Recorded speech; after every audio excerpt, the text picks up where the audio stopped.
India is not a homogeneous country. We are not united by one language, one culture, or one ethnicity.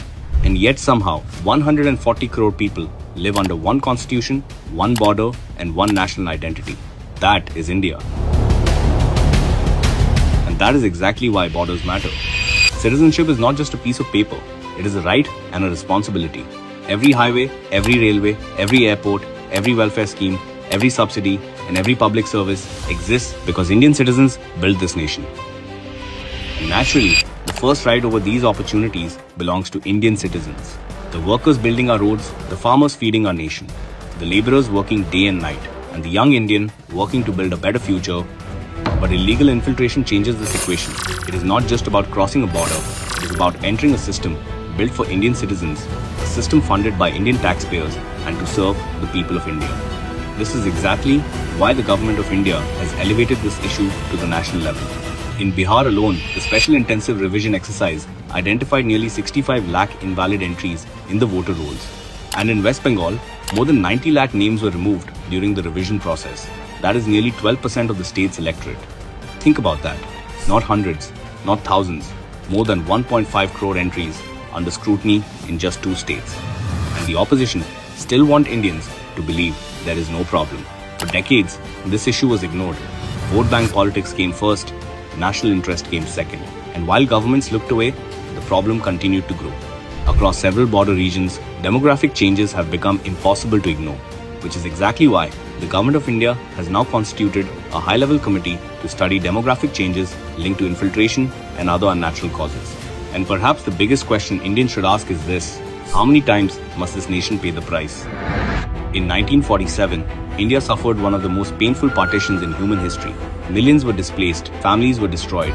The argument was simple: separate homeland, separate nation. And then, in 1971, another chapter was added to that story. East Pakistan broke away to become Bangladesh, creating yet another sovereign nation in the subcontinent. India bore the humanitarian burden, sheltered millions of refugees, and stood by the people of Bangladesh in their fight for freedom. When we already had both our arms chopped off to give the people of these countries their own homelands, then why should India silently accept illegal infiltration into its own territory? Allowing illegal immigrants from the very lands that were carved out through painful and bloody partitions is an insult to our forefathers and the countless millions who suffered. Every sovereign nation protects its borders, enforces its immigration laws, and ensures that citizenship retains its value. Every serious nation understands that national security begins at the border, and India has that right too. And now, the message from the Home Ministry is crystal clear. The era of looking away is over. Remember what they said about Naxalism? They said it could never be defeated. They said the Red Corridor would remain forever. For decades, governments and the threat expanded. But then came decisive action.